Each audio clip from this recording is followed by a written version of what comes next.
Hey guys, tonight we're heading somewhere you probably didn't expect your dreams to wander, across the sun-baked Iranian plateau many centuries ago, where the air shimmers and the horizon blurs into a faded gold.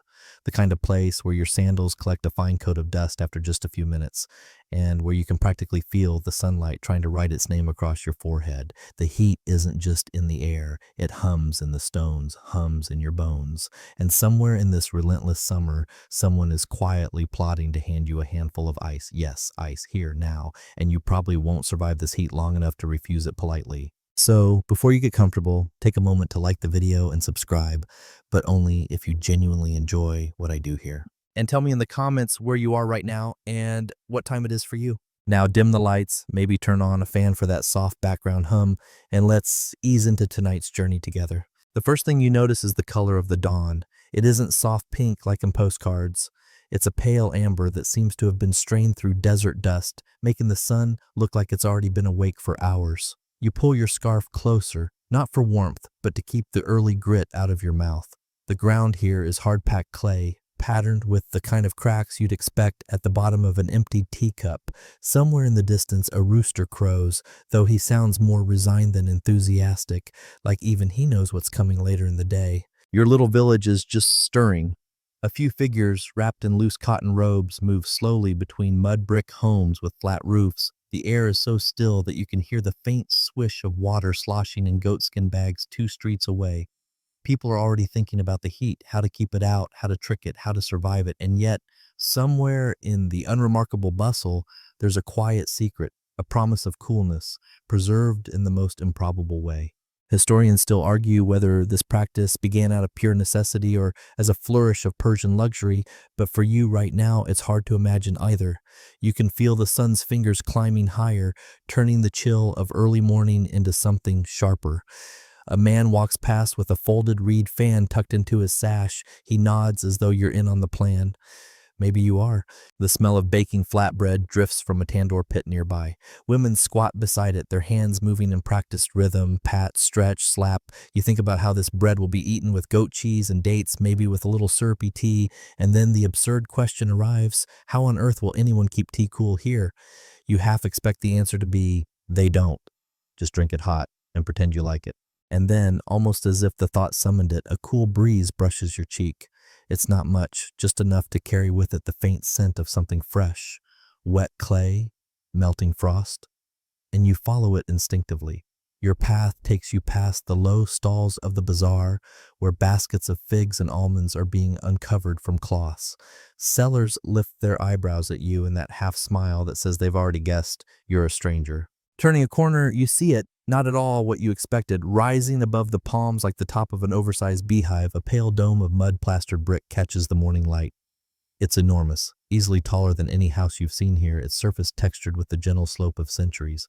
The air around it feels just a shade cooler. Someone nearby is sweeping the ground with a date palm broom, and when you pause to stare, he chuckles. Yakhchal, he says simply, gesturing with the broom handle. Ice pit. You walk closer, and the sound of the village blurs behind you. The surface of the dome has tiny cracks like dry skin, and yet it stands solid, an unbroken guardian of winter in a land that barely remembers snow. You touch the wall, it's warm in the sun, but you can sense the thickness, the hidden chill locked inside. The man with the broom nods again, as if to say, come back later, when the sun is high, you'll understand. And you believe him because even now, the thought of stepping into a cool shadow is enough to make your shoulders relax. But for the moment, the day is young. The plateau stretches beyond the palms, the light slowly hardening from amber to white. Somewhere inside that great dome is a puzzle, one built of physics, patience, and a little bit of stubborn human refusal to accept that summer always wins. The morning deepens, and the warmth that was merely suggestive a moment ago is now leaning its elbows on your shoulders. The streets of the village begin to smell of mint and boiling sugar, always a promising sign, and you drift toward the source like a sleepwalker. At the corner where 2 narrow lanes meet, you find a small wooden stall with steam curling lazily from a battered copper kettle. The tea vendor is a wiry man with a mustache as neatly combed as a calligraphy brush. He greets you without looking up, his hands busy pouring a dark, viscous liquid into tiny glasses lined up in rows.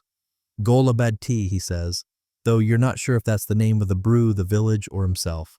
The glass he hands you is warm in your fingers, the surface shimmering with a thin sheen of syrup. You take a sip. Sweetness explodes across your tongue, followed by the faint perfume of rosewater. This isn't the brisk black tea you've gulped in train stations. This is dessert disguised as a drink. You notice something odd. At the edge of his stall, a bowl of small, translucent chips rests in the shade. He drops one into a glass for a young boy who watches it vanish with a satisfied grin. Ice. It's hardly more than a flake, but it's enough to lower the tea's temperature to pleasant instead of lava. The boy swirls his glass and sips like a nobleman. Historians still argue whether the Persians first sweetened tea to counter the bitterness of certain local leaves or to make melted ice more palatable. Either way, you can see the genius in it. Heat and cool, sweet and fragrant, all balancing in a single mouthful. You take another sip and catch yourself sighing. The vendor leans in conspiratorially. You want to know how we keep this? He tilts his chin toward the Yakhchal you saw earlier. Come winter, we make ice in the desert. Come summer, we drink like kings. His tone suggests that if you had more time, he'd tell you everything, but customers are already calling for refills. A breeze brings with it the faint clang of metal, someone hammering a pan back into shape. You wander on, the taste of rose still lingering.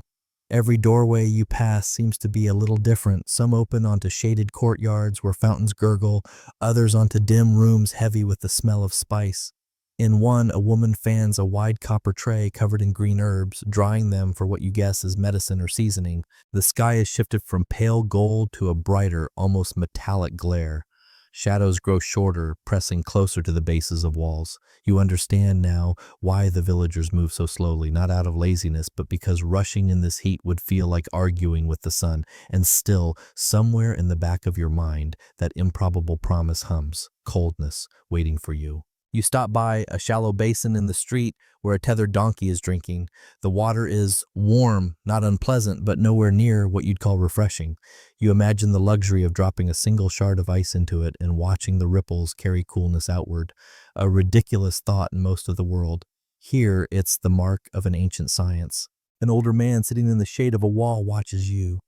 You're thinking about the ice, he says in a tone that's half question, half statement. You nod. He gestures lazily with his walking stick. It's not just ice, it's winter, saved. His eyes close again, as if remembering something worth keeping secret. The tea's sweetness lingers in your mouth as you keep walking, and you realize something. The coolness in this place is not accidental. It's curated, rationed, and savored, just as you're savoring these moments before the real heat arrives. Somewhere ahead, the Yakhchal waits, its dome a silent promise against the rising sun. By the time you step out of the tangle of narrow lanes, the Yakhchal is fully awake in the sunlight. Its dome no longer looks like pale clay. It's almost white now, glaring gently against the sky. The shape is mesmerizing, smooth at a distance, but as you get closer, you notice the roughness of hand-formed bricks beneath layers of plaster. It feels like a giant sleeping animal, its curved back rising patiently from the earth. The base spreads wider than you expected, and half of it is shaded by the shadow of the dome itself. You pause in that shadow, letting the slight drop in temperature curl around your ankles. There's a small, arched doorway at the side, sealed with a heavy wooden door bound in blackened iron straps. You can't see what's inside yet, but a faint draft of cooler air slips out from the edges the way a bakery leaks warmth. Only here, the current is in reverse. Historians still argue whether the Persian Yakhchal was first conceived as a royal luxury or as a communal necessity. Standing here, you can see how it could be both. It's large enough to serve a whole community, but it also carries the kind of architectural flair you'd expect from a palace courtyard. You walk around it slowly, your sandals crunching on gravel. Along one side, you spot a low, narrow channel leading away from the base. This, you realize, must be part of the ventilation and drainage system. The builders weren't just thinking about storing ice. They were thinking about keeping it clean, keeping it dry enough not to fuse into one useless lump. The sun is directly overhead now, and you feel it pressing down like a hand. Yet the dome seems unfazed. A man with a basket of pomegranates walks past, glancing up at it without surprise, just the way you might glance at a clock tower in your own town. Part of the everyday, yet quietly extraordinary. A child appears from behind the structure, dragging a reed broom half her height. She stops when she sees you, then grins. It's bigger inside, she says, as if that's the most important fact to know. She darts away before you can ask how she's been inside or whether she's telling the truth. You place your palm against the plaster again. Even in the heat, the wall is only warm, not scorching, and beneath that warmth you can sense the thickness. Mud mixed with ash and straw, formed into bricks that trap the desert's cool nights and keep the heat at bay during the day. The thought of what's behind that door is almost enough to make your mouth water, not just for ice, but for the mystery of it.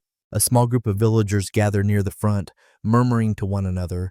One of them carries a ledger bound with string, another balances a wide wicker tray on her head. You realize this place isn't just a structure, it's a point of daily convergence, like a market or a well, and perhaps, for them, it's both. As you watch, the wooden door creaks open, just a sliver. A cool breath rolls out across the dust, brushing your skin. The villagers step forward, and you catch a flash of something white and glittering in the dim interior before the door swings shut again. It's enough to make you believe the child was right. It must be bigger inside. You take a slow breath, committing the sight to memory. This isn't just a storage building, it's a vault, a time machine, a silent rebellion against the climate itself. And you can't help but think, if the inside is bigger, maybe the story is too. You step toward the wooden door just as the last of the villagers slip out, their wicker tray now stacked with covered bowls. The man holding the ledger nods to you as if you've passed some silent test simply by waiting. He pushes the door wider, and a wave of cool, dry air folds around you like a blessing. Inside, the light dims instantly. Your eyes take a moment to adjust from the blinding glare of the courtyard to a gentle amber shadow. The floor slopes downward, cut into the earth itself, and your footsteps echo in a hollow, stone-lined hush. Each step carries you further from the sun until the heat on your skin feels like a memory you had an hour ago. The walls here are not smooth like the dome's outside skin. They're ribbed with the impressions of layered bricks, sealed with plaster. You run your fingers along them and find them cool, almost clammy, like the surface of a jug freshly drawn from a well. It's not damp enough to drip, just enough to hint at moisture hiding deep within the clay. At the bottom of the slope, the chamber opens up suddenly and your breath catches. The air smells faintly mineral, almost metallic but clean. Piled before you are blocks of ice, stacked in neat, sloping tiers like the seating of some frozen amphitheater. They're separated by layers of straw, golden, slightly flattened mats that rustle faintly when a breeze stirs. Historians still argue whether the subterranean chambers of a Yakhchal were purely for insulation or also for ceremonial reasons. Some even suggest they doubled as secure meeting spaces in the blistering months. Standing here, you can imagine both being true. The acoustics are soft, as if the air itself is padded, and the temperature is steady enough to make your skin prickle. A young boy emerges from behind one of the stacks, carrying a small block of ice on a wooden paddle.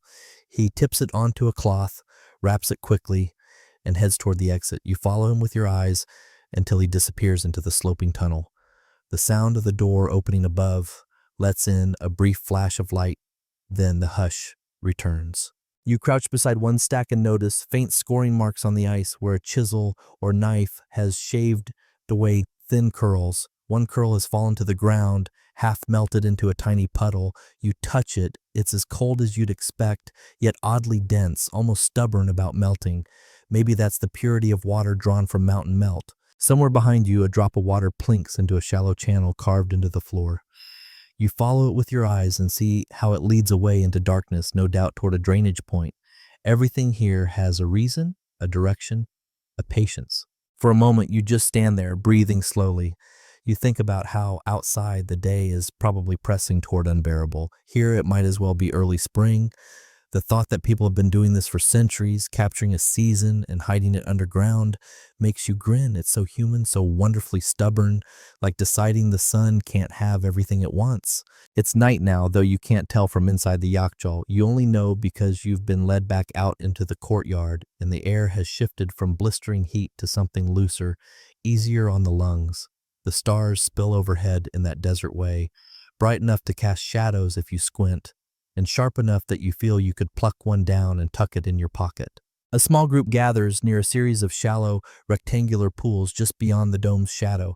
They look like ordinary basins at first, framed with low mud walls, but as you step closer, you notice they're lined with a slick sheen of ice. Thin, delicate sheets have formed across the water's surface, catching the moonlight like panes of glass. One of the villagers, a tall man with a long scarf wrapped twice around his head, explains in a voice so calm it feels like part of the night. This is where winter begins. He gestures to the pools. We fill them after sundown when the air bites. The walls block the wind, but the sky does the rest. Historians still argue whether these night-freezing pools were used in the earliest days of Persian ice-making or whether they were a later refinement brought from colder mountain communities. Either way, you can see the elegance in the method. No machinery, just patience and a willingness to wake before dawn. You crouch at the edge of one pool. The ice is thin enough to flex under your fingertip, and the water beneath still shivers from the movement. You imagine the villagers rising in the pitch dark to lift these fragile sheets, stacking them carefully before the sun even peeks over the hills. It's a strange thought that an entire harvest happens while most of the world is asleep. A boy steps lightly into one of the basins, breaking the ice in wide, satisfying cracks. He slides the pieces toward the edge with a flat wooden paddle. Another man catches them and slides them into a woven basket lined with straw. There's laughter here, but it's muffled, the way you whisper in a library, joy wrapped in the awareness that this is work too. From somewhere beyond the pools, a donkey brays, followed by the soft clink of harness bells. Two figures appear, leading the animal toward the Yakhchal's door. The baskets of ice are hoisted carefully onto its back, each load balanced as if it were treasure, which out here it is. A cool breeze drifts over the pools, carrying the faint smell of damp clay and something sharper, like wet stone. You inhale deeply, letting it settle inside your chest. Outside the village walls, the desert stretches into darkness, but here, in this quiet patch of light and frost, the night feels full, almost generous. You stay until your toes begin to feel the chill rising from the ground, an unfamiliar luxury in this place. And you can't help thinking tomorrow, when the sun roars back, these same hands will carry the night into the day. By the time the first streak of gold brushes the horizon, the shallow pools are empty. What was fragile ice an hour ago is now packed away in straw, as neatly as scrolls in a scholar's library. You follow the procession back toward the Yakhchal, where the wooden door yawns open, letting in both the morning light and the quiet shuffle of bare feet on stone. Inside, the chamber feels even cooler than before, partly because you've just come from the crisp dawn air, partly because the ice is fresher, exhaling its chill into the underground vault. The baskets are upended carefully, each sheet or block set down as though it might bruise. Between every few layers of ice, a villager spreads fresh straw in a neat, even blanket. It rustles with the sound of summer fields, a strange counterpoint to the icy breath rolling up into your face. Historians still argue whether the use of straw in ice storage was purely about insulation or also about airflow to prevent the ice from welding itself into a single block. Watching the process now, you think it must be both, and perhaps also about convenience, since pulling apart straw layers is far easier than hacking at a frozen monolith. You crouch near a fresh stack. The ice glints faintly in the dim light, the straw around it holding little beads of frost that melt on your fingers. The villagers work methodically, each knowing exactly where their hands should be. One man straightens the straw edges with the precision of someone folding linens. Another wipes a chisel clean before setting it back into its leather sheath. Someone jokes about losing a whole sheet to the cat, and you glance around in disbelief. Sure enough, a small gray shape slinks between two baskets, its whiskers dusted with frost. It pauses to look at you, as if weighing whether you're about to ruin its fun, then vanishes into a darker corner. Above, the door creaks shut, sealing out the growing brightness of day. For a moment, the only sound is the faint drip-drip from some earlier delivery, echoing through the channels carved in the floor. Then slowly the murmured conversation starts again, weaving around the rhythmic scrape of straw and ice. You can feel the layers building both literally and in the rhythm of the work. Each winter's harvest is a kind of ledger entry, ice laid down like coin to be withdrawn months later in measured amounts. The air smells faintly sweet now, perhaps from sap in the straw, and you imagine this fragrance seeping into the cold, making even plain water taste faintly of last year's fields. When the final basket is emptied, the workers step back, satisfied. You notice they don't linger, as though staying too long might disturb the delicate balance of chill and dryness. One by one they climb the slope toward daylight, leaving you with the hushed breathing of the Yakhchal itself. You leave the Yakhchal in the company of a man named Davoud, who offers to show you the lifelines that make the whole frozen miracle possible. He walks at a steady, almost meditative pace, his sandals whispering over the packed earth. Soon the village is behind you, replaced by open stretches of ochre soil and scattered tamarisk shrubs, their dusty green leaves barely moving in the still air. The sun is climbing, but the real heat hasn't yet arrived. You can feel it waiting, though, like a cat ready to pounce. Davud points ahead to what looks like a low ridge of crumbling clay snaking across the land. As you get closer, you see it's not a ridge at all. It's the roof of a qanat, a covered water channel running silently beneath your feet. Historians still argue whether the qanat system originated here in Persia or was borrowed and adapted from older desert civilizations. What's certain is its genius. A sloping tunnel dug from a high mountain source, letting gravity pull water for miles underground, safe from the heat and evaporation. Davud smiles faintly, as if he's heard this explanation 100 times but still likes the way it sounds. You follow the ridge to a round opening lined with worn bricks. Peering in, you see a cool darkness, and somewhere deep below, the soft glint of moving water. The air that rises from it is startling, cool, faintly metallic, carrying the scent of stone. It's like finding a hidden well in the middle of nowhere. A little farther on, Davud shows you where the water surfaces briefly in a small open basin before disappearing underground again. Women kneel here rinsing leafy greens, their chatter mingling with the trickle of water.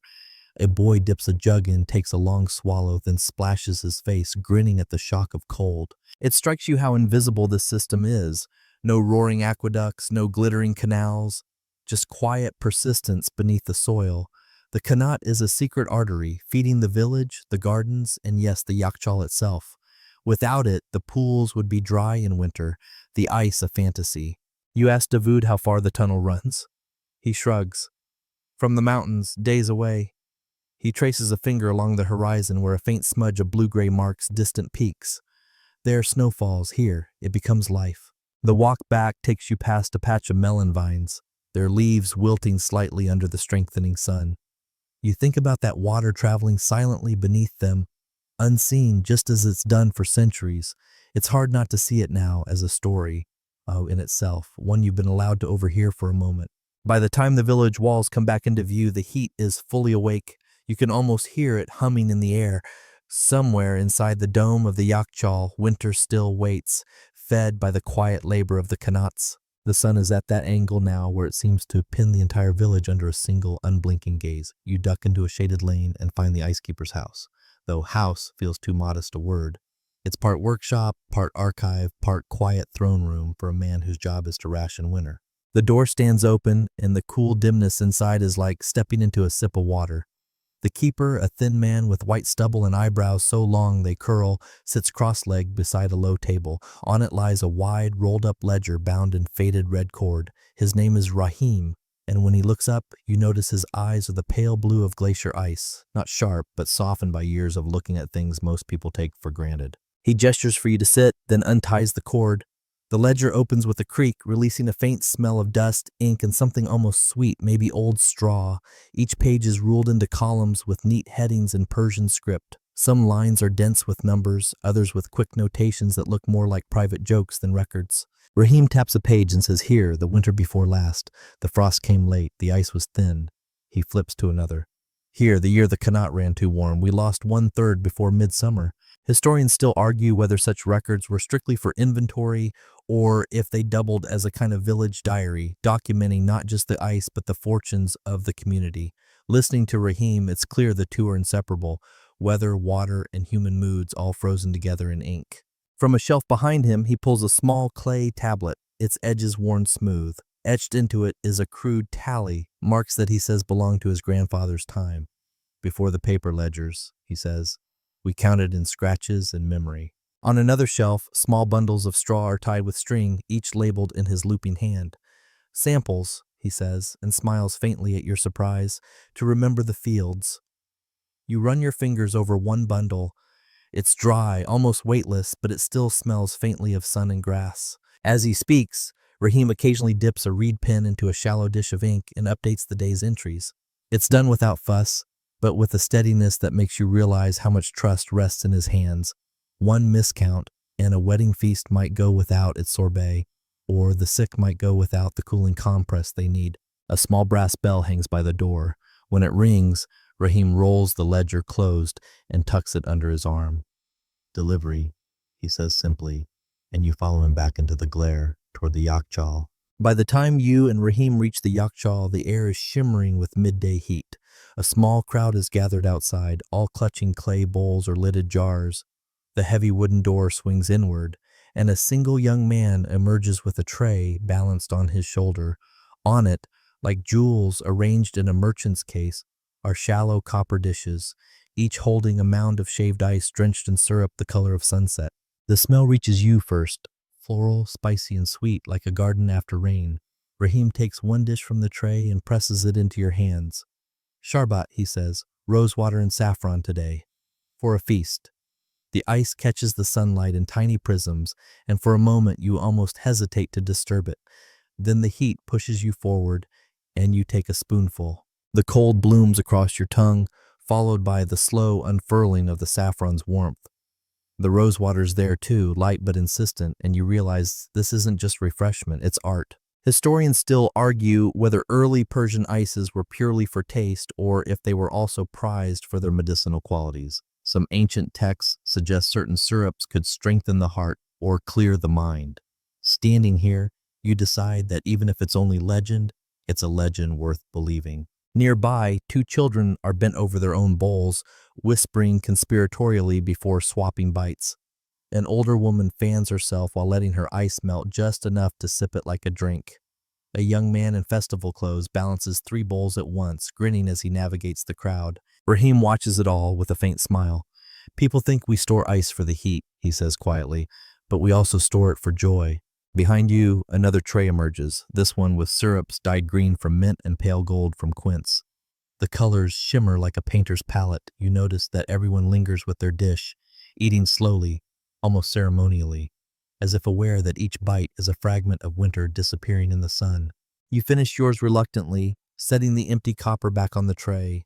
Your lips are still cold, and for a moment the air feels softer, kinder. Somewhere behind the Yakhchal walls, the next delivery is already being shaved, each flake of ice a tiny rebellion against the desert. By late afternoon, the village's narrow lanes are thick with the scent of roasting lamb and pomegranate glaze.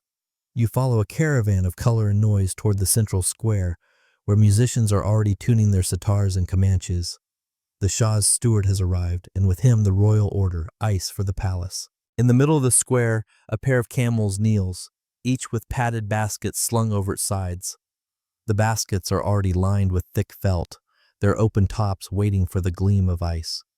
2 men emerge from the Yakhchal carrying blocks as wide as your chest, each one wrapped in layers of straw and cloth until it resembles a giant loaf of bread.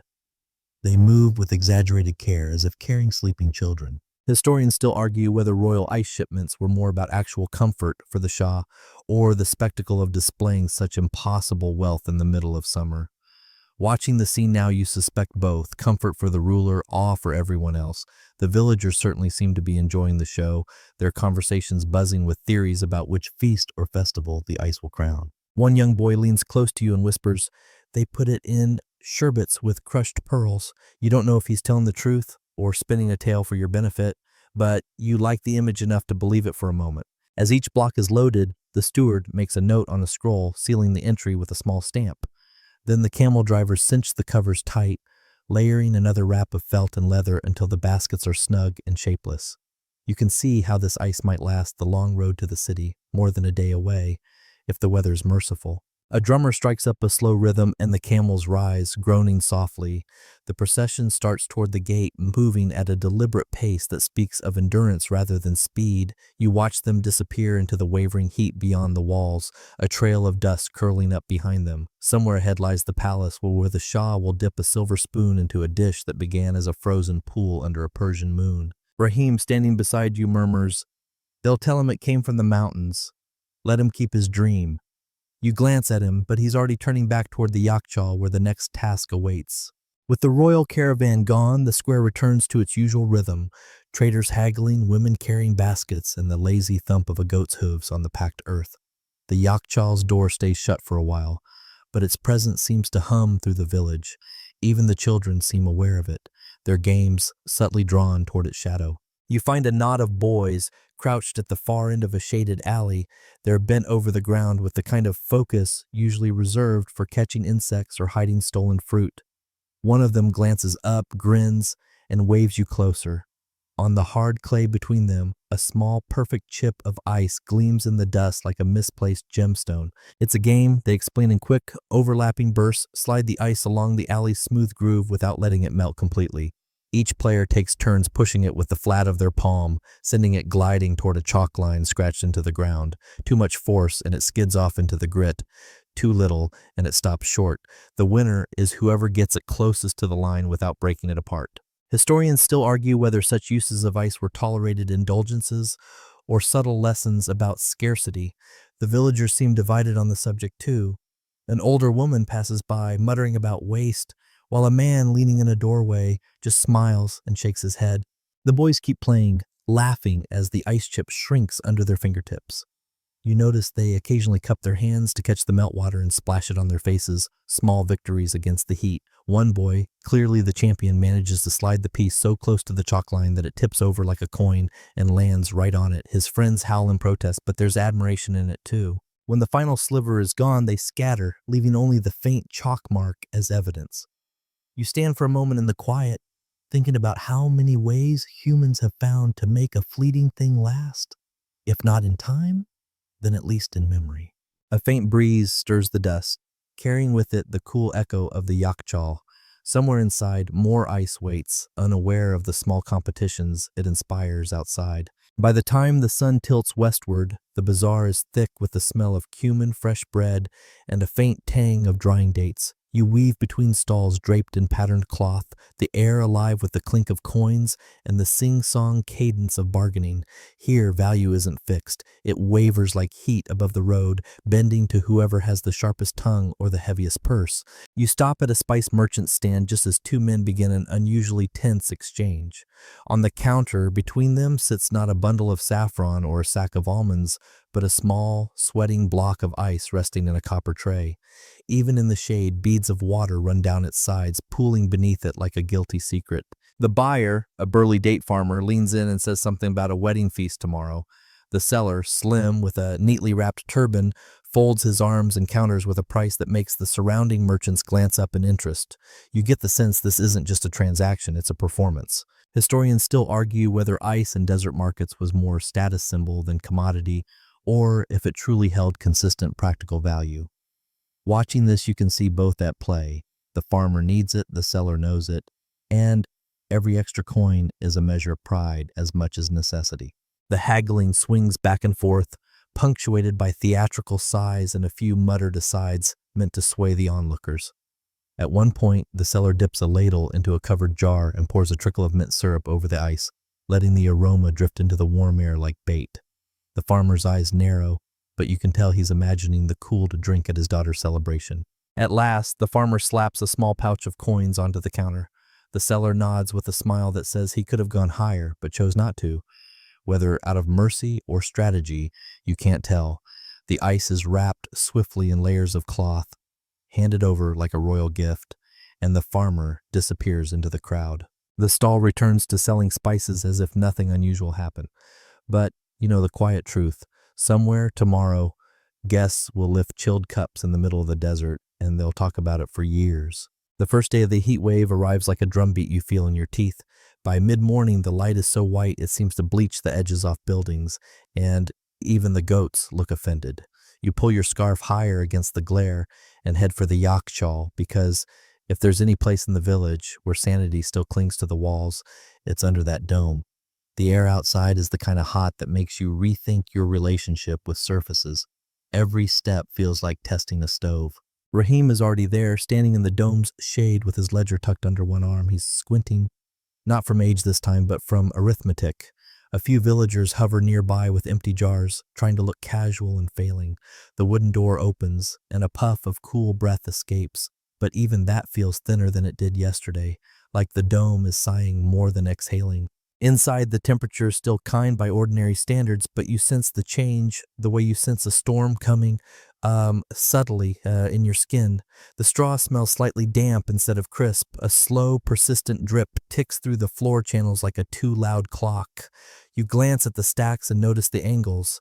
Tiers shaved a little lower than you remember, edges rounder as if the ice has decided to slouch. Raheem lowers himself onto the step and flips open the ledger. We can afford 3/5 rations for 5 days, he says, mostly to the page. If the wind turns, 4, if not 2. His reed pen hovers, then hesitates. You can feel the whole room hold its breath. Outside, a donkey snorts, and you swear you hear it say, in donkey, good luck. Mainstream history first. To steady your nerves, the Persians built these domes with thick walls and clever vents because they knew heat would throw tantrums like this. The outer skin isn't just mud, it's a composite mortar, lime and ash and clay, that sheds sun like a duck sheds water. Some call it sarouj, some call it magic, you call it your new favorite material. It keeps heat out and it wicks away what sneaks in, usually.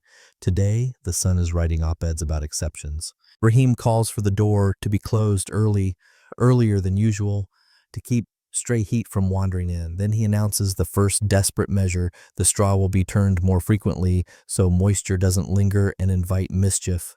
We are not making soup, he says dryly, and that gets a thin laugh. Your first of the day, and it feels like sipping cold water with your ears. The next measure is rationing. Families will get smaller portions, and the sick will be prioritized. There's a murmur, not of protest, but of resignation. In a place where winter is saved underground, everyone knows the math. Even the cat, yes, the frost-dusted villain, pads in and sits by a stack as if volunteering to guard it. You whisper, good cat, and it blinks like you've said something obvious. By afternoon, the village moves like it's underwater. Bread ovens burn lower. Kettles sit off the hottest coals. The tea vendor, Golabat or not, fixes you with a look over his kettle that says, no ice chips for games today. He drops a single flake into a feverish child's cup with a ceremony that makes the alley go quiet. Somewhere down the lane, you hear the identical sound of every door being pulled a little closer to its frame, as if that might keep the heat from peeking in. You check the pools where winters usually coax from the night. They're dry, no point in filling them with evening temperatures refusing to drop.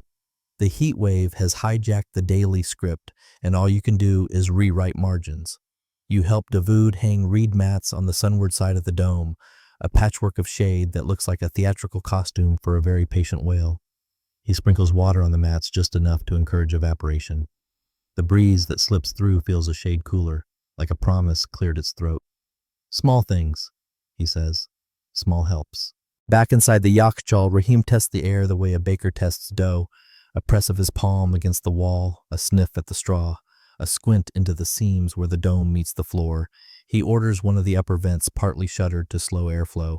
Too much moving air now would trade coolness for dryness and lose both. That's the trick here. Balance. Like carrying a tray of sherbets through a dancing crowd. One wrong lean, and the saffron hits the tiles. A quirky tidbit surfaces when you help a boy sweep the drainage channels. He tells you his grandmother swears by tucking dried pomegranate peels among the straw during heat waves. Keeps away bad smells and bad luck, he says, solemn as a priest. You slip a peel into your pocket because if the universe accepts bribes, pomegranate seems like a polite one. By evening, the ledger has more ink than usual. Raheem draws little triangles next to families with fevers, circles next to weddings, and a tiny star where the Connaught foreman's note says the flow is slower today. Historians still argue whether communities formalize these triage systems or improvise them in the moment. But looking at the careful chaos on the page, you suspect both. Rules born from emergencies, then kept for calmer years until the next emergency knocks. Night falls, but not the way it usually does. The air loses brightness without losing temperature, and the stars look tired. You do what the villagers do. You keep going. You and Davood check the mats again. Someone replaces a frayed rope. Someone else turns straw with the tenderness of turning a sleeping child. The cat supervises from a stack, absolutely certain it's management. You crack a joke about promoting it to director of chill, and for a second, everyone actually laughs. The sound is small but crisp, like breaking the thinnest sheet of ice with your fingernail. On the second day, the heat remembers it's a show-off and adds wind, hot, skimming over the plateau like it's trying to iron it flat. Dust coats your lips with the flavor of powdered terracotta. The bazaar is quiet. Even bargaining has a speed limit now. A runner arrives from the Qanat Head, reporting warmer inflow at midday but cooler toward dawn, so Rahim schedules any necessary ice shaving for the last hours of night. "We borrow cold from the clock," he says. "Pay it back and sleep later." You nod, privately promising your pillow a raise for when this is over. The third day feels like living inside a bell jar. You find yourself taking inventory of small mercies, the coolness at ankle height along the dome's inner wall, the steady rhythm of the drainage plink, the scent of straw still more field than swamp. You think of the boys' game with the ice chip, the way they savored each tiny sliding miracle, and decide you're all playing it now, pushing a dwindling piece toward a chalk line called enough. Rahim stops you by the door as you carry out a basket of spent straw. "We may seal the inner passage at noon tomorrow," he says. "Keep only a narrow slit for the day." He hesitates, then adds, "And we might remove a layer." The words hang in the cool like a swallow that missed a beam. Removing a layer means consolidating, reshaping stacks to reduce exposed surface, accepting some melt now to prevent more later. It's surgical and risky, but he's the ice keeper. His job is to pick the least bad option and make it feel like wisdom. That night, the village gathers in the square with bowls of grapes and stories instead of sherbet. A traveling bard, one of the poets you listen to by candlelight, recites verses about mountains exhaling into valleys, and for a while the poem itself lowers your temperature by a degree. You close your eyes and imagine snow settling on distant ridges, a white silence that weighs nothing and everything at once.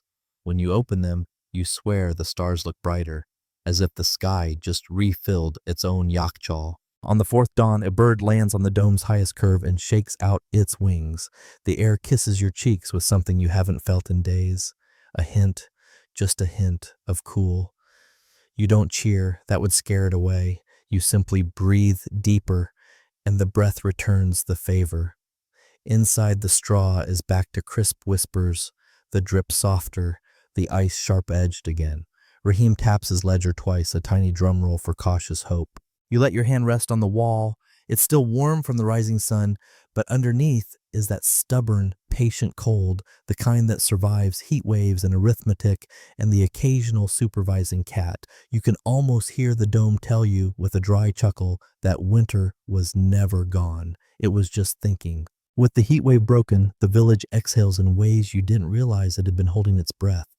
People talk in full sentences again instead of clipped syllables. The tea vendor hums as he ladles syrup into glasses, and even the goats resume their casual mischief. One is halfway into a melon cart before the merchant notices. The air still carries warmth, but it's a soft, companionable kind that doesn't press into your ribs. Dawood appears at your side and motions for you to follow him into one of the older quarters. The alleys here are narrower, the walls leaning slightly inward, as if they've been listening to each other for centuries. At the end of one lane, you step through an arched doorway into a courtyard that feels like a secret. Tall walls, pomegranate trees, casting intricate shadows and a low pool at the center reflecting the afternoon sky. "This," Dawood says, "is how we cool without ice." He gestures to a series of channels running along the courtyard floor, their shallow water diverted directly from the Qanat. Above, angled vents open toward the prevailing breeze, guiding it downward so that the air skims the water before drifting through the shaded space. The effect is immediate. You feel the temperature drop a few degrees, enough to make the hairs on your arms lift. Historians still argue whether these wind catchers, badgers as they're called, were first designed for palaces or adapted from more humble origins. Here in this modest courtyard, you see how seamlessly they blend beauty and practicality. The walls are painted in soft ochre and faded turquoise, colors that seem to drink the light rather than fight it. A woman appears from the side door carrying a tray of melon slices. She sets them beside the pool and invites you to sit. The fruit is cool, not cold, but cooler than you expect, and impossibly sweet. As you eat, the breeze carries the scent of wet clay and jasmine from a vine climbing one wall. Somewhere above, a pigeon coos in a voice so lazy it could be napping mid-song. A quirky detail catches your eye. At one corner of the pool, a narrow clay spout pours a constant thread of water onto a small stack of flat stones. "For the air," the woman explains. "It gives it something to touch before it touches us." You watch the way the droplets spread into the porous surfaces, releasing faint wisps of moisture.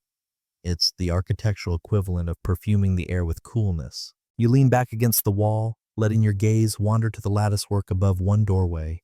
The patterns break the light into shifting mosaics that dance on the floor, their movement as slow and hypnotic as the courtyard itself. You realize that here, cooling isn't an act of defiance against the heat, it's a conversation with it, a gentle negotiation.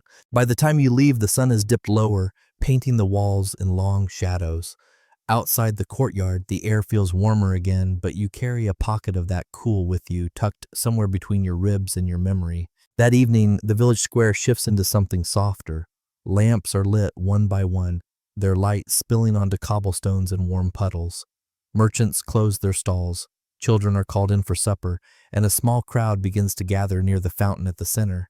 You catch the faint twang of a cedar and follow it, drawn as if by a thin silver thread.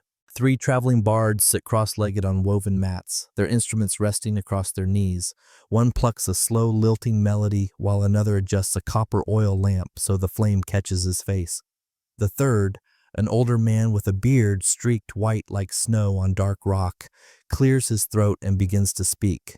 His voice is unhurried, deep enough to feel in your chest, and every syllable seems polished by long use. The tale is of the Yakhchal, not this one exactly, but a mythical one, big enough to store a whole mountain's winter. In this story, the dome is guarded by a spirit who wears a cloak made of frost and only appears when the first ice of the year is laid inside. Anyone who wastes the ice without respect will find their tea forever lukewarm. The children in the crowd giggle at that, but the adults nod as though it's a fair and reasonable curse. Historians still argue whether Persian oral poetry about Yakhchals was meant as entertainment or as gentle social control, encouraging communities to treat the ice as sacred. Sitting here, you suspect it's both. The story is charming, but it also makes you glance at your cup with a little more reverence. Between verses, the bards weave in short poems about snow on cedars, ice shimmering on river stones, and the quiet sigh of Qanat water under the desert. The rhythm is hypnotic. You lose track of whether you're hearing a love song, a weather report, or a prayer disguised as both. A quirky moment arrives when the older bard pauses mid-line to sip from a small glass of sharbat, rosewater, he says to no one in particular, so the frost spirit won't think I've forgotten him. The crowd chuckles, and someone from the back shouts that the spirit is welcome to visit their house anytime. The evening deepens. Shadows pool around the fountain, and the stars begin to puncture the sky. The music shifts into a slower mode, almost a lullaby, and you can feel the crowd settle. Shoulders loosen, breathing slows. Even the fountain seems to trickle more softly, as if listening. When the final note fades, the bards pack their instruments without haste. People linger, reluctant to let go of the calm, and you find yourself thinking that maybe these stories are part of the preservation too, not of ice, but of the cool state of mind that makes it last. You're standing in the shade of the gatehouse when the envoys arrive. Sunburned men in linen chitons blinking like owls dragged into daylight. Their sandals kick up little sighs of dust, and their faces wear the expression you've seen on people seeing the Yakhchal for the first time. The polite version of, "What on earth is that?" One of them, a scribe with ink-stained fingers, tugs discreetly at his companion's sleeve and points at the white dome as if he's discovered a lost moon parked beside the village. The steward of the village meets them with the practiced calm of someone who has handled both droughts and dignitaries. You drift close enough to overhear. The Greeks are emissaries, couriers really, on their way between satrapal seats, carrying letters and questions, probably trying not to look impressed by a commended efficiency. Mainstream history moment to ground you. The Persian Empire spans from Anatolia to the Indus, and roads like the Royal Road shuttle messengers faster than most people can decide what to have for lunch. Envoys are common. Shock in the desert heat is commoner. The scribe produces a wax tablet which is already softening like a cookie left in a pocket. He flashes it, a worried glance, and then his eyes snag on the Yakhchal again. "That building?" he begins, searching for words in the shared grease of mutual curiosity. "It is storage?" The steward's mouth quirks. "Winter," he says. "We store winter." The scribe stares, then scribbles something that looks like Yakhchal and stops, pen hovering, as if the word itself might melt off the page. You consider leaning over and suggesting Yakhchal, but you also cherish the thought of future scholars puzzling over Gek. The steward invites them to sit under an awning and claps for tea. The air carries mint and rose, civilized smells that make even these wary travelers exhale. When the young server appears with copper dishes, you spot it immediately. Shaved ice piled like little hills, painted with saffron and dusted with crushed pistachios. The envoys freeze before the ice does. You can almost see their brains doing arithmetic, sun overhead, sand underfoot, and actual ice on the table. The younger envoy laughs first, a startled bark that turns into a cough he disguises as a philosophical observation. A sip of Olympus, he says, as if complimenting the gods for outsourcing to Persia. The scribe dips his spoon in, tastes, and closes his eyes in what can only be called a short, personal prayer. When he opens them, he tries to play it cool. Acceptable, he says, after a too slow beat. You file that away under Greek word for sublime. Historians still argue whether early Greek visitors truly wrote about Persians eating ice in midsummer, or whether later writers embroidered those observations with the bright thread of envy. You've read enough to know there are hints, rumors in Herodotus's orbit, whispers in later geographies, of Persian cleverness with cold. Here, with saffron on your tongue and the dome's cool breath at your back, it feels less like rumor and more like a spoon you can hold. The steward, who knows exactly what he's doing, explains the system in the measured tones of a man describing a favorite poem. Qanats flowing cool from mountain hearts, night-born ice coaxed from shallow basins, straw layered like books on a shelf, saruj walls thick as patience. The envoys nod with diplomatic slowness, but their eyes dart toward the dome as if imagining a hidden chorus of snow sprites. You could tell them the frost spirit from the bard's tale keeps the inventory honest, but you decide to let their world remain one god short of that. A quirky tidbit surfaces when the scribe, eager to be helpful, leans the softening wax tablet against a jug, and it slides down the jug in slow motion, smearing his careful notes into modern art. He gasps, horrified, and you, in a burst of solidarity, offer a pomegranate peel from your pocket, the heat wave talisman the boy had sworn by. You wedge it under the tablet as a shim. Miraculously, it holds. The scribe mouths a thank you and writes a line that suspiciously resembles local magic. Pomegranate supports winter. If that makes it back to the Aegean, you hope it starts a fruit-based architectural movement.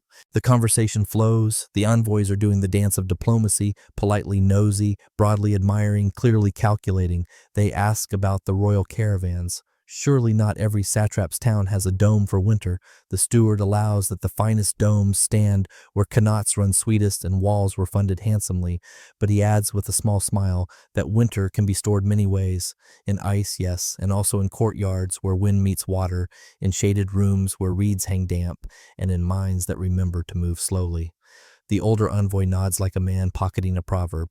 You watch the cool perform its quiet work. Shoulders drop, sandals come off. Conversation loosens as if someone oiled its hinges. The young server returns with a second round, this time quince syrup pale and luminous. The Greeks take tiny bites, then larger ones, surrendering with dignity. The scribe tries to sketch the dome but keeps pausing to add snowflakes, which, on a wax tablet in the desert, is a brave aesthetic choice. A boy darts in to announce that the cat, a familiar gray executive, has been found napping inside an empty straw basket guarding the ice. The steward doesn't miss a beat. Our most vigilant sentinel, he says. The older envoy, without smiling, asks if the cat is paid in sherbet. Only in compliments, the steward replies, and sometimes small crimes go unpunished. You make a note to request a formal title plate, Director of Chill, as established during the heat wave. The envoys want numbers. How long does the ice last? How far can it travel? The steward answers plainly, weeks if cautious, days if generous. Farther than you'd think, shorter than you'd wish. He mentions felt-lined camel panniers, leather wraps, night travel, and the art of not opening the baskets just to admire your own cleverness. The younger envoy admits, with a philosopher's shrug, that admiration is hard to resist.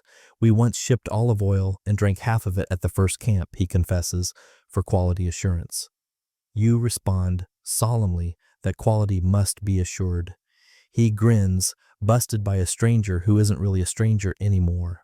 Mainstream fact, anchored wind catchers, badgers, rise from city roofs like patient sails, cooling air by guiding it over water. Some of the Greeks may have seen similar ideas in Egypt, but here the techniques marry with underground aquifers and snow saved from January. The scribe writes wind towers and underlines it twice, then scribbles something that might be a draft letter to home. To my brother in Ephesus, they have taught the sky to be polite. You're not sure the Persian Postal Service approves metaphors, but you hope the line survives. The steward offers them a tour of the dome. They decline, perhaps worried they'll start kneeling to it. Instead, they ask for permission to quote him accurately in their report. Quote, "The ice," he says, "it speaks cleaner than I do." You think of the muffled drip inside, the straw's papery whispers, the comforting thud of the door. If silence were a language, the Yakhchal would be fluent. As the sun leans west, the envoys prepare to leave. The village gives them a parting bowl each.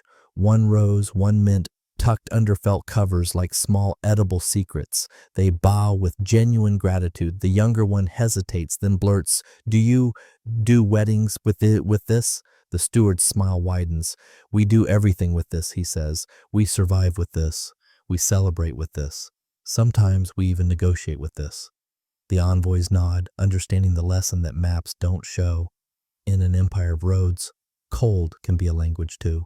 And because the gods of comedy cannot resist, the scribe tries one last time to pronounce the word. Yakhchal,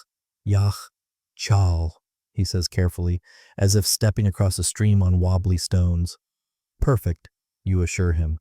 He looks relieved, then suspicious, then relieved again. You're not lying, you're just grading on the curve of effort in a very warm classroom. They go out through the gate with a final glance back at the dome. You watch their sandals disappear into the wavering road, and you imagine the letter they'll send home.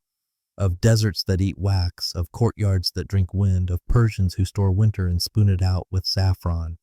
Historians will still argue whether they exaggerated. You decide it won't matter. Somewhere on a Greek night, someone will read those words and feel the ghost of cool air on their cheeks, and the Yakhchal will have traveled farther than any camel. You stand there a while longer, listening to the quiet industry around you, the steady trickle of qanat water, the faint tink of a chisel being set down, the soft managerial purr of a cat who is absolutely certain the inspection went well.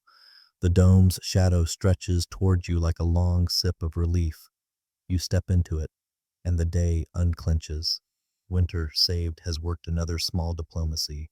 You find the healer's doorway by following the smell of mint rubbed between fingers and mortar-dusted stone. The sign is nothing more than a sprig of rue tucked into a crack above the lintel, but the small queue outside tells you everything. Mothers with drowsy toddlers, a farmer with a wrapped wrist, an old woman whose cough sounds like dry paper. Inside, shade settles over shelves crowded with clay jars, labels brushed on in neat black script. Rose, willow, dill seed, quince, vinegar, and a jar of basil seeds that look like night scattered in daylight. The healer is a woman named Persia, hair bound in a scarf, sleeves rolled just far enough to reveal forearms trained by years of pestle and patience. She greets you with the calm of a person who measures time and pulses, not hours. "You came to borrow winter for a fever," she says, eyeing the cloth bundle Rahim sent ahead.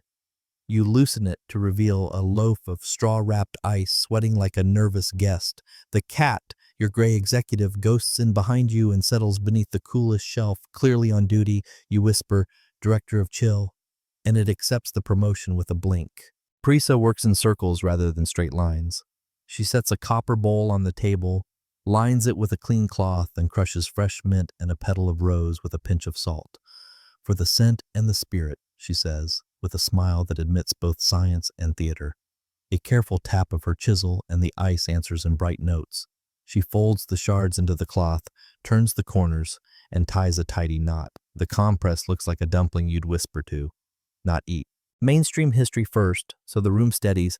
Physicians of the Persianate world inherited and developed humoral medicine. Hot, cold, moist, dry, and cataloged remedies with enviable diligence. Avicenna's canon, copied for centuries, describes cooling syrups, rosewater compresses, and the cautious use of cold to temper excess heat, especially in fevers and heat stroke. You don't quote pages, you just watch Persia test the compress against her wrist and nod once, satisfied like a baker who knows a dough by touch. She moves to the child on the bench, a boy glazed with the sheen of too much summer. "We'll talk to the fire," she murmurs, laying the cool bundle against his temples, then along the pulse at his neck, then briefly over the heart with a reverence that makes the room exhale. The boy's lashes flutter. His mother breathes out through a prayer she'd been holding in. Persia times everything. 40 heartbeats on, 20 off, water sipped between.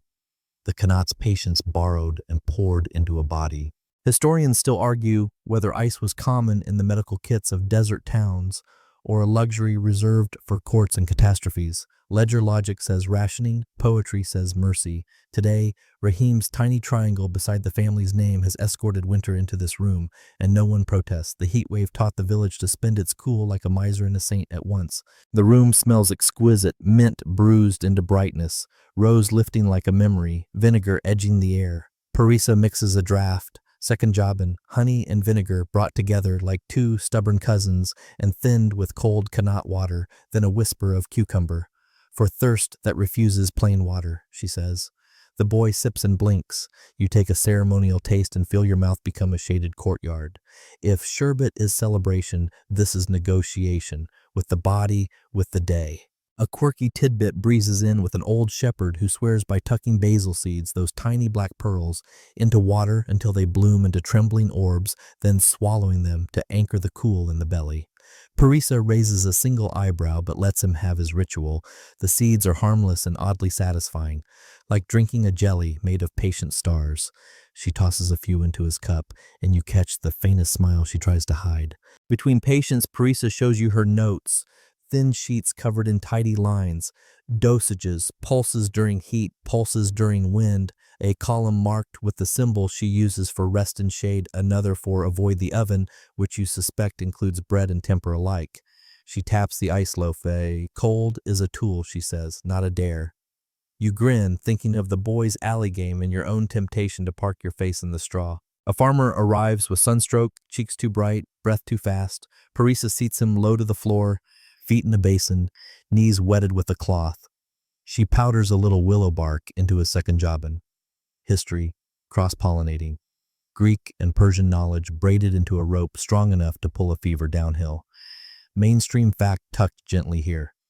Derivatives of willow were noted from Hippocrates' tradition through later Islamic physicians for easing heat and pain. You watch the farmer's shoulders sink a thumb width, the first concession of a stubborn body. The cat patrols, tail up, inspecting the drip from the melting ice as if ensuring adherence to budget. Without looking up, Parisa upgrades your joke. Deputy for condensation. You consider issuing badges. The cat considers a nap and executes one flawlessly on a folded towel labeled clean. 2 patients in a row compliment its management style. Outside, the afternoon leans into brightness, but in here the tone is library quiet. A girl with a sprained wrist gets a brief cold pack to tame swelling, wrapped in linen, pressed around bone like a polite handshake. An old man with a cough gets steam from a kettle laced with thyme. The ice waits its turn for fevers, not throats. Rahim pokes his head in to swap a ledger note for Parisa's tally of medical melts, and there's that balance again. Geometry of kindness, arithmetic of survival. Historians still argue whether Sikanjaban began as a remedy before it became the picnic drink of 1,000 courtyards. Recipes wander through time like friendly thieves, sometimes heavy on honey, sometimes sharpened with more vinegar, sometimes perfumed with mint or rose or the zest of an unremembered citrus. You sip the newest batch and decide it tastes like good advice, bracing but sweet about it, but sweet. A young apprentice watches everything with the hungry stillness of a hawk.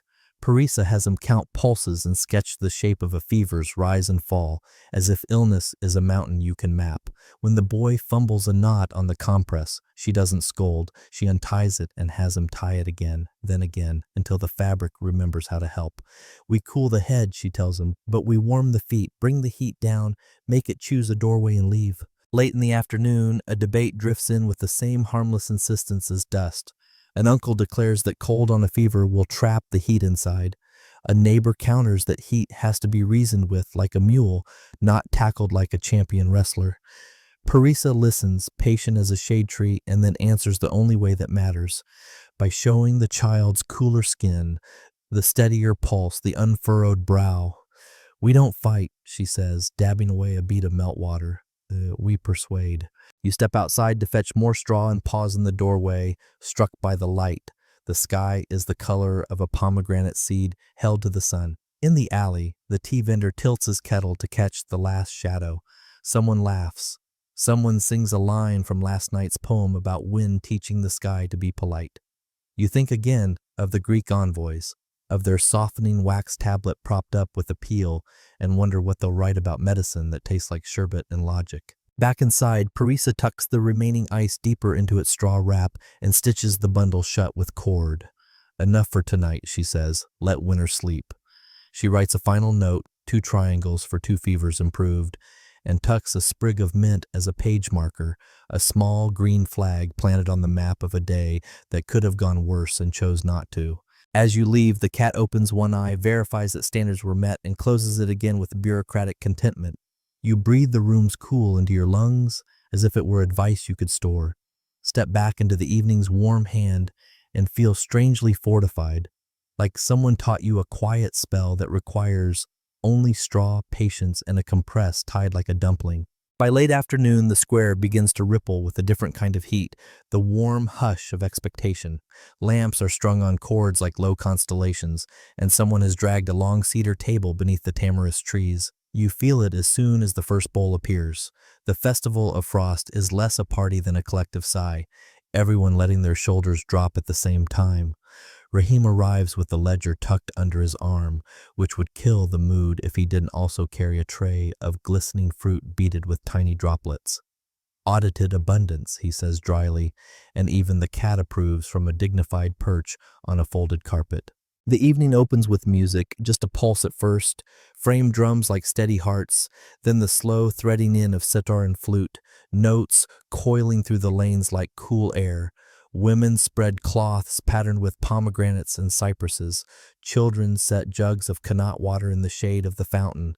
The scent of crushed mint travels ahead of the sherbet sellers, who push carts so lovingly polished you can see the lamps reflected in their sides. Mainstream fact to anchor the sweetness.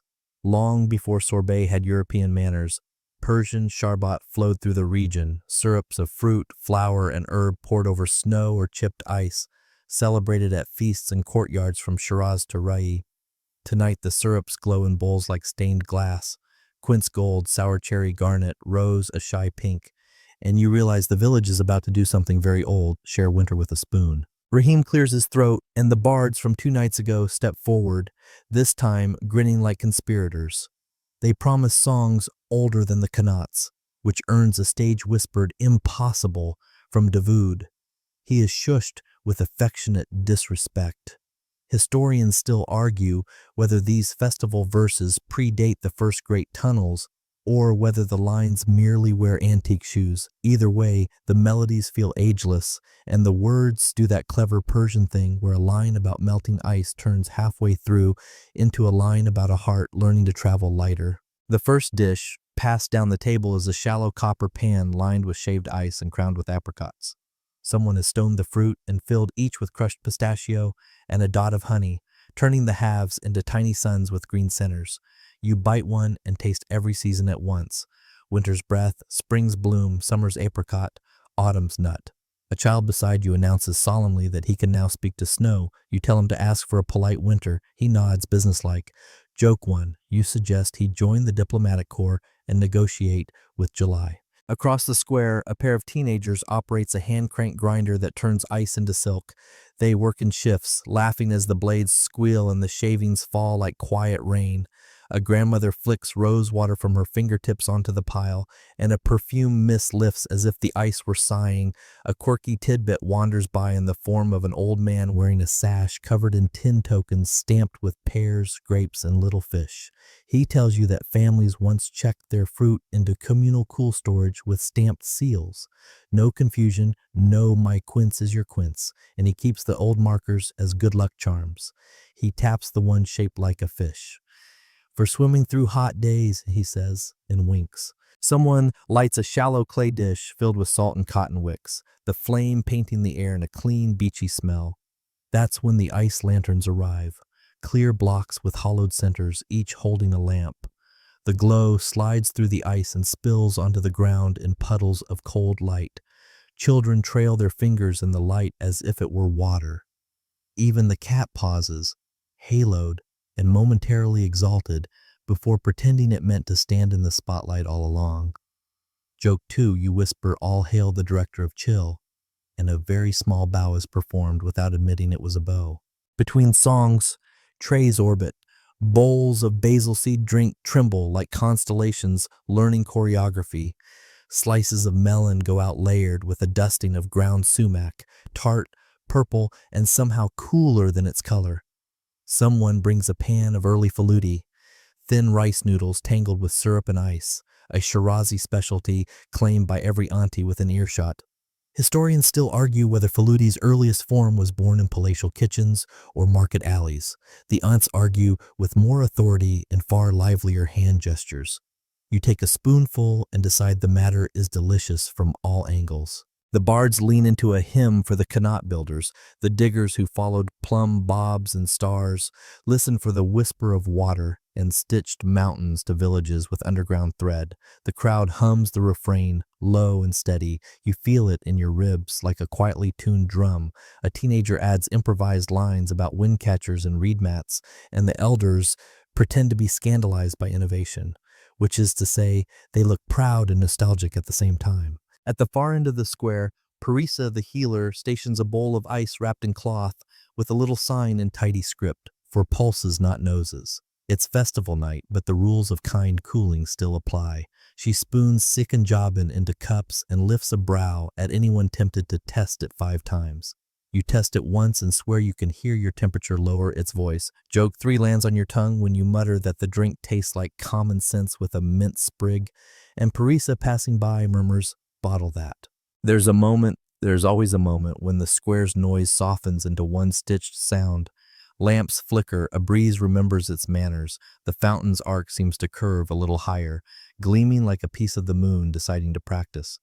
Rahim sets his ledger down and sits on it, a symbolic act that makes everyone cheer. He stands again immediately, flustered, and writes a tiny star next to tonight's date.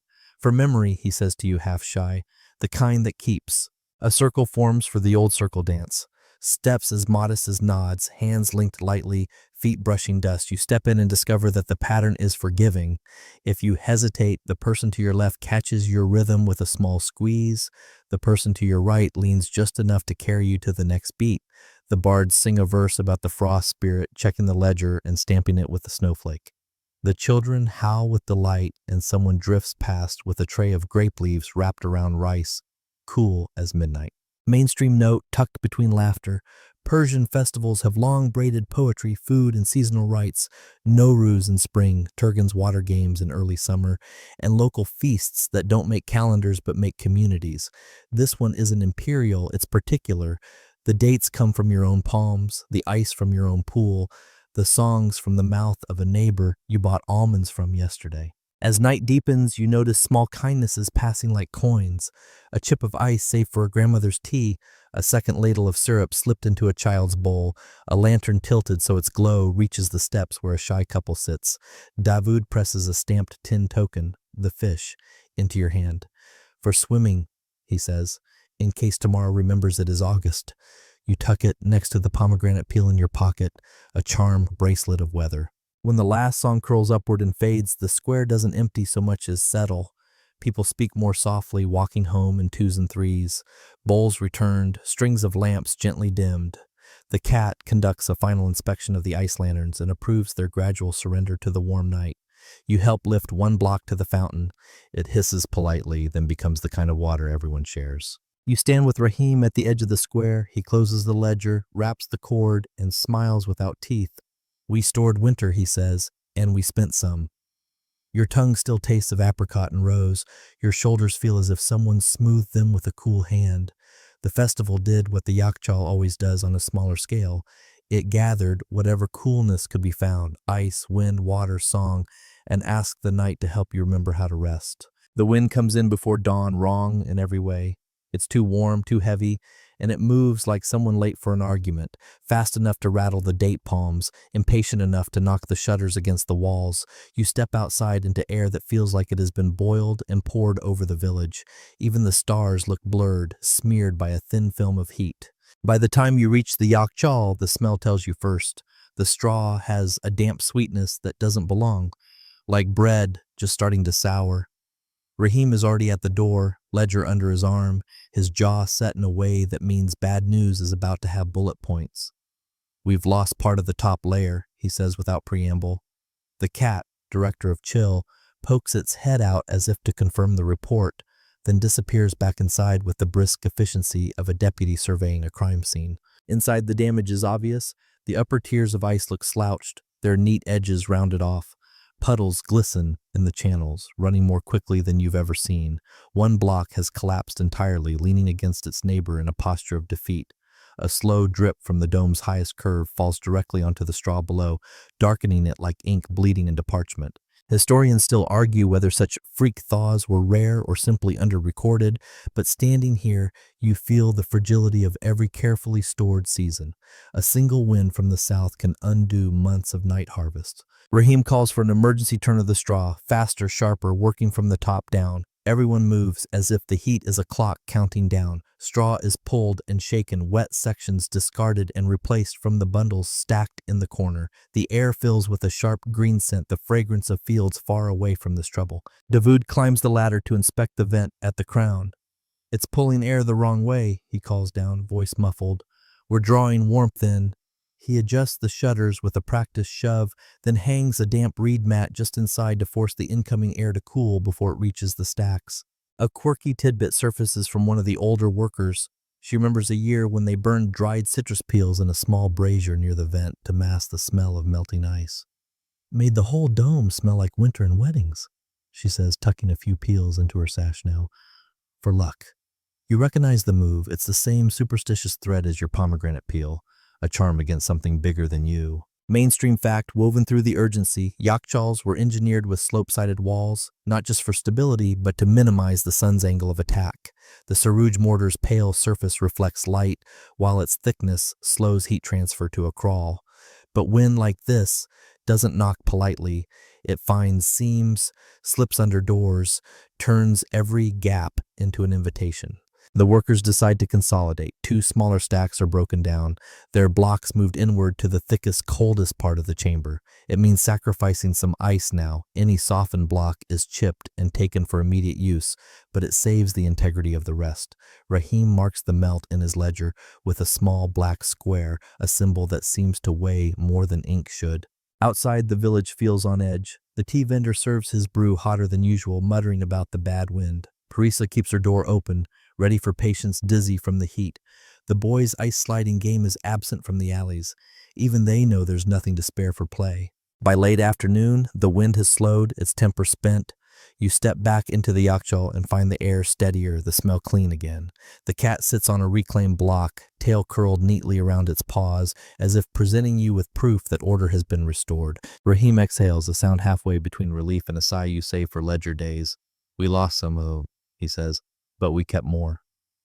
You nod, feeling the truth of it and the cool still lingering at your ankles. Outside, the sun tips westward, and the shadow of the dome stretches long, reclaiming the ground it almost lost. The wind may have passed, but Rahim isn't trusting the calm. The very next morning, he's already at the dome, the ledger open beside him, a basket of tools at his feet. Today's work isn't about fixing damage, it's about making sure winter survives into the hands of the next generation. You follow him inside, where the air greets you with that familiar, polite chill. The cat is here, of course, sitting near a half-full straw bundle like it owns the inventory, which, in spirit, it probably does. A boy about 12 stands awkwardly by the wall, holding a small chisel and looking both eager and terrified. Rahim beckons him forward. "This is Mehdi," he says. "He will be keeper one day, if he listens more than he talks." Mehdi grins, revealing a chipped front tooth, then tucks the grin away as if storing it for later. The lesson begins with a block of ice pulled from the middle tier.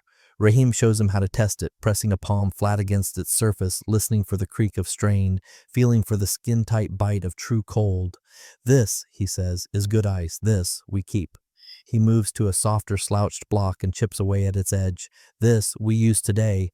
Melt travels faster than you think."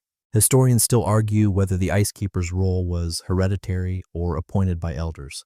But here, the truth is obvious. The craft lives only if it's taught in whispers and demonstrations, in hours spent watching hands move with deliberate economy. Rahim has Mehdi layer fresh straw between blocks, explaining how too little leaves gaps for heat and too much traps unwanted moisture. "You listen to the straw," he says. "It tells you if it's dry enough." Mehdi lifts a handful to his ear as if it might actually speak. You can almost hear the faint papery sigh yourself. A quirky tidbit slips in when Rahim produces a small clay whistle shaped like a bird. When I was your age, he says, handing it to Mehdi. My teacher made me blow this before leaving the dome, so he'd hear if I was running. Mehdi laughs, then blows a tentative note that echoes softly off the curved walls. The cat flicks an ear but doesn't move. Mainstream fact to ground the charm. Many desert trades relied on apprenticeships that began in early adolescence, pairing a youth with a master for years before trust was given. In some places, the role of icekeeper was as respected as that of a miller or water channel overseer, guardians of essentials that made survival possible. Rahim shows Mehdi the vent system next, climbing the ladder and letting him peer through the slatted opening. He explains how to gauge wind direction, when to open fully for airflow, when to half close to hold the cold in. Never ignore the wind, he says.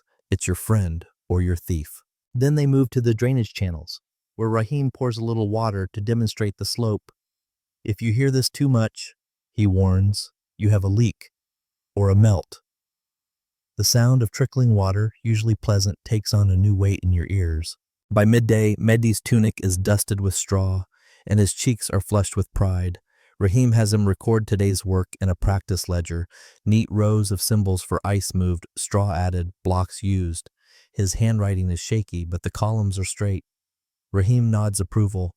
The numbers are the memory, he says. Without them, the ice melts faster in our heads than it does in the dome. As the lesson winds down, Rahim sits with Mehdi in the doorway's shadow, the dome behind them, and the village laid out before. One day, he says, this place will be yours. You'll decide who gets a block for sherbet, who gets shavings for a fever, and when to close the door before the heat steals more than we can spare. Mehdi listens hard, as if each word might be carved in ice.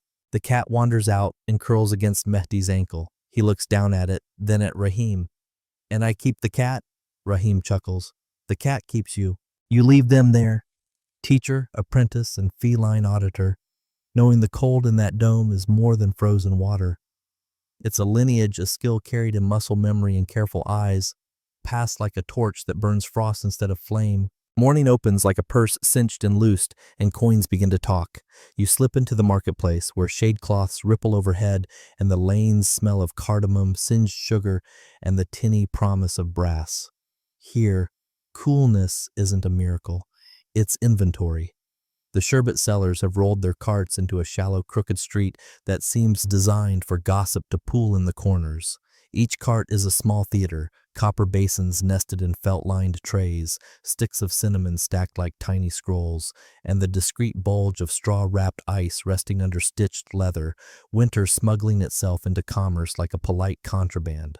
The first seller you meet works like a calligrapher. He drags a blade over a block, and the shavings curl in slow motion, delicate as almond skins. He pats them into a bowl and draws a crescent of sour cherry syrup across the top, a red smile that glows even in shade. A girl nearby breathes the word sifid, white, as if the color alone cools her throat. The seller lifts the bowl and gives the universal market question. With mint, with rose, or with good advice? You pick mint. He nods gravely, scattering leaves like signing his name. You take a spoon, and the lane goes quieter inside your head. Coins clink faster than the drips. A date seller swaps 2 handfuls of glossy fruit for a bowl of quince gold ice, and the exchange feels equal in every sense. Sweetness for cold, labor for leisure, heat for hush. A jeweler buys 3 bowls and declares them for weighing scales, which fools precisely no one. His apprentice is already licking syrup off his thumb with spiritual focus. Joke 1 arrives when a spice merchant swears the cinnamon sticks keep the cold from sneezing. You agree solemnly and suggest a ginger poultice for shivers. The table laughs in the languid way of people whose day just improved. Mainstream fact tucked between spoonfuls, Persian bazaars were civic lungs, drawing breath for trade, announcements, and municipal life. Guilds, often informal, sometimes rigid, kept quality and prices within friendly bounds, and sherbet sellers belonged to this chorus, their copper basins as recognizable as the calls of melon men and cloth hawkers. You can hear the cadence now. Abe limu, abi ananas, abi anar. Even when the syllables are from different centuries, the tune is the same, liquid vowels selling liquid ease. At a corner where the lane narrows, a young man demonstrates a showman's trick. He holds a paper-thin sheet of ice up to the light, then breathes gently until a tiny clear hole appears. He threads a saffron filament through it, ties a knot, and lowers the necklace onto a bowl like a blessing. The crowd sighs. A quirky tidbit surfaces when an auntie announces that if the saffron knot doesn't slip, your wishes won't either, so everyone suddenly needs a knotted garnish. The seller's eyebrows say he has discovered inflation without reading a single tablet. You sense news rippling ahead of you the way fish sense oars. A boy shouts that a caravan from the north arrived at dawn with apples still cool at the core, and the rumor bounces down the lane, changing shape like a pebble in a stream. Historians still argue whether the brisk spread of ice gossip in summer bazaars points to a mature market for cold. Did Yakhchals create a profession of itinerant icemen, or whether our modern minds overread the romance of a few clever towns? Standing here, spoon in hand, you decide both can be true. Not every place had ice, but every place knew how to turn news into appetite. Rahim materializes with his ledger tucked under his arm, not to police but to observe. He speaks to the cart owners in a shorthand of eyebrows and tiny notes. Fair shares, he murmurs to you, and you understand. On festival nights, generosity. On ordinary mornings, math. A seller passes him a slip of reed paper. Yesterday's usage, today's request, tomorrow's wedding annotated with 2 triangles and a star. Rahim adds a dot. The mark you've learned means approved with care, and the seller's shoulders drop. The ledger doesn't kill joy, it shepherds it.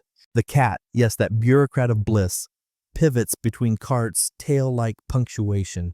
It pauses by a basin and inspects a dripping corner with the kind of focus that wins audits. Children crow, director of chill, and someone makes a tiny bow. Joke 2, you whisper that the cat is actually the Shah in disguise. The nearest auntie says the Shah would be less strict about spillage. The cat blinks, which in cat law is both denial and confirmation. A stall 2 doors down sells faludi, the noodle tangle you met at the festival, but today the syrup is green with mint and lime. The vendor tells you his father swore that lime teaches the tongue to count to cool, which you decide is both nonsense and perfectly accurate. He turns the crank. The noodles fall like obedient rain. The ice exhales, and a boy who has been frowning all morning forgets to frown.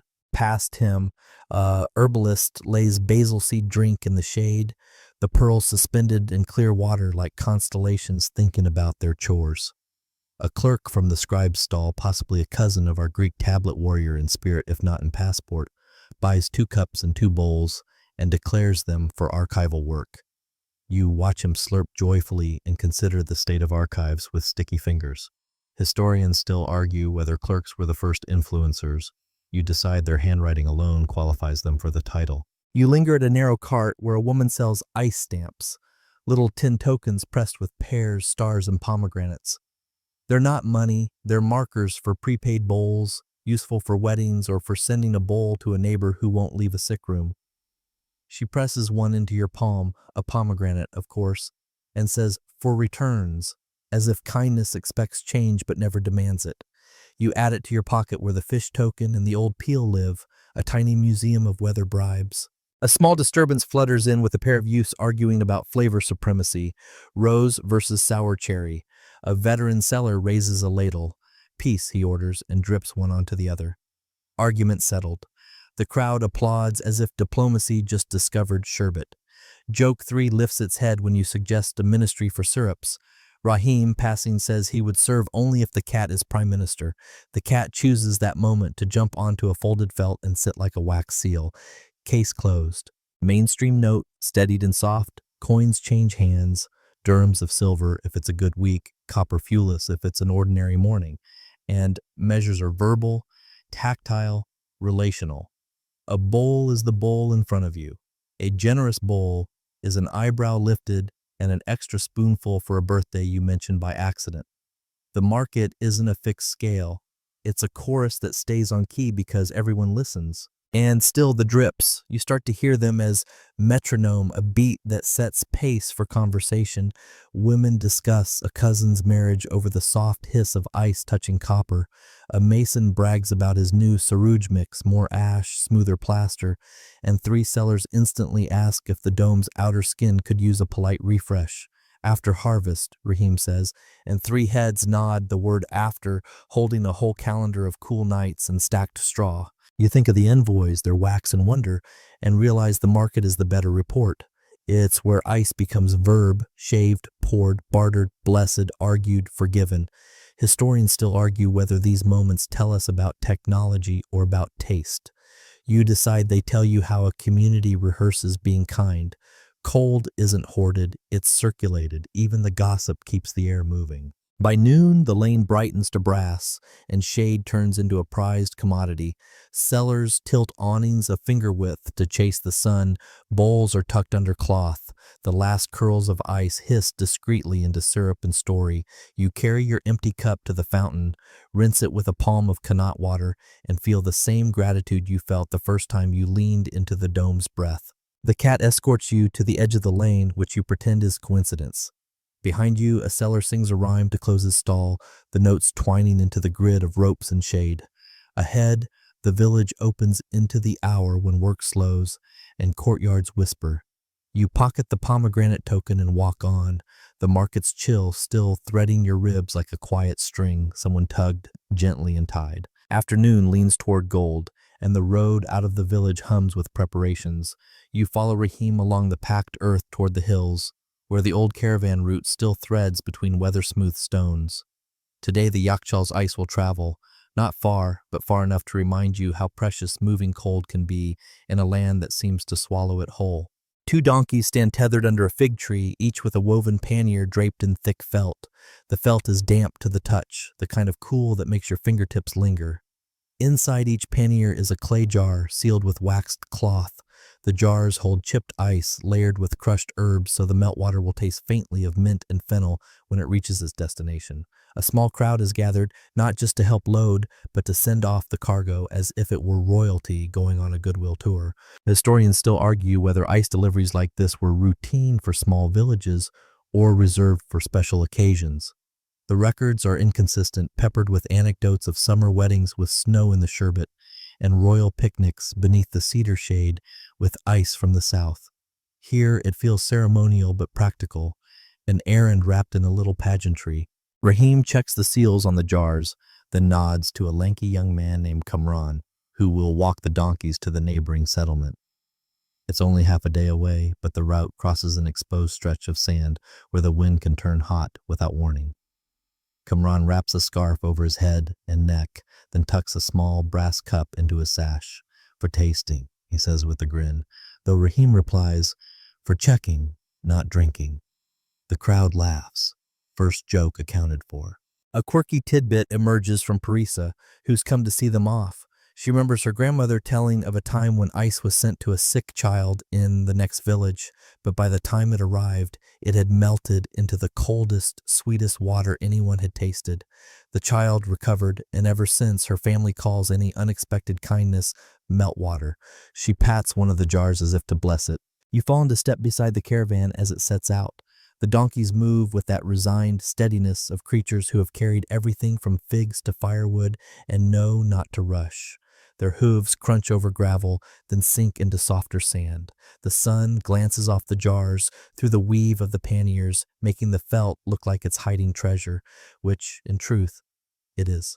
Mainstream fact, ancient Persians often transported perishables in porous clay containers wrapped in wet cloth. As the water evaporated, it pulled heat from the vessel, a simple form of evaporative cooling that could drop the contents' temperature by several degrees. Here, the same principle works in tandem with the ice inside, buying precious hours before the desert reclaims the chill. The road curves past a low ridge, and you can see the faint shimmer of the neighboring village's rooftops in the distance. Kamran points out an old milestone, a squat block carved with a crescent and faded script. Halfway, he says, though you suspect it's closer to 1/3. Still, the sight of it seems to loosen everyone's shoulders. On the ridge, a breeze picks up, lifting the edge of the felt. You catch the scent of the herbs, sharp, green with a whisper of sweetness, and feel a brief, ghostly cool against your face. Joke 2 happens when Kamran says the wind is trying to steal a taste.